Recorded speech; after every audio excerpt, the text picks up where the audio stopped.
مسؤوليتي حسب wadani deegaanka fadhigaab iyo taageerayaashooduba waxay maanta u shaaciyeen saxaafadda maxalliga ah inay kala laabteen kalsoonidii ay u hayeen xisbigaasi sidoo kalena waxay iska casriyeen xilalkii kala duwanaa ee u hayeen xisbigaasi sidoo kale mas'uuliyiintan iyo taageerayaashooduba waxay si toos ah ugu soo biireen maanta xisbiga talada dalka haya ee kulmiye waxaana munaasabadaas kala soo qayb galay garabka xoojinta xisbiga kulmiye oo hogaaminayo siyaasi Cabdikariin Qaalib Cabsiye iyo qurbajoog ayaa la roob la dhuxul ugu horreyn waa halkaas ka hadlay mas'uuliyiinta iska casriyay xilkii ay u hayeen xisbiga wadani oo ka warbixiyay ujeedka ay soo casleen iyo taageerayaashooduba waxay yiraahdeen dhammaan taageerayaashii xisbiga wadani anigoo ah gudoomiyaha xisbiga wadani ee fadhigaab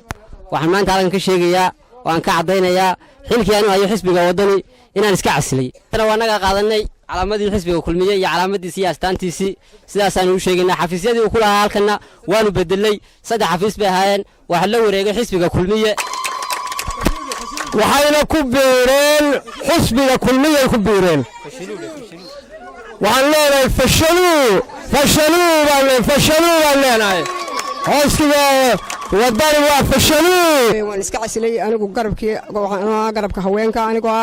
waxa weeye waan iska casilay waxa weeye xisbiga wadani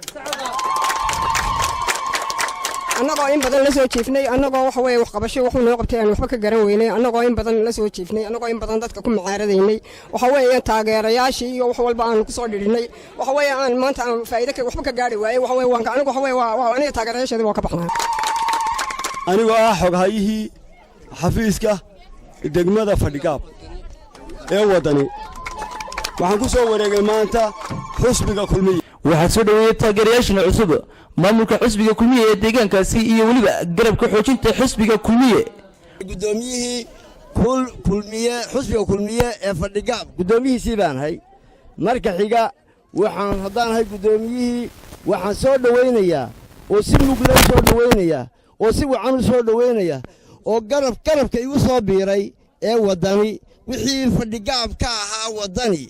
siiro inay yihiin oo ay igu soo biireen oo ay ku waayihiin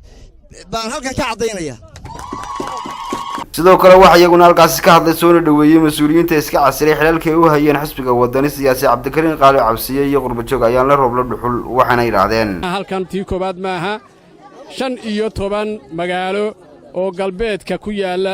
ceelaf weyn ama galbeedka Sanaag ayaa gudoomiyaashoodii xogayaashoodii iyo maamulkoodiiba is casileen sida cayaankan u buufinay qoladii wadani dugsiga soo cayaanka lagu buufiyo sunta saasaan u soo buufinay dhigaab 2000 ee cod ah inaan hal cod laga soo helayno wadaniya ninka yare xirsigaabe meelaha wardayana maxay haytay waxa uu maamulay arka marasiide hawli kama tagin habaarna u dheer silaanyu afgambiyay oo waad ogeydeen waa kuwii wasiirada ka casilayay ninka silaanyo isku day inuu afgambiyo ma cir waxa u jiidaya Ahmed Mursal Askar TV ga caalamka Universal ceelaf weyn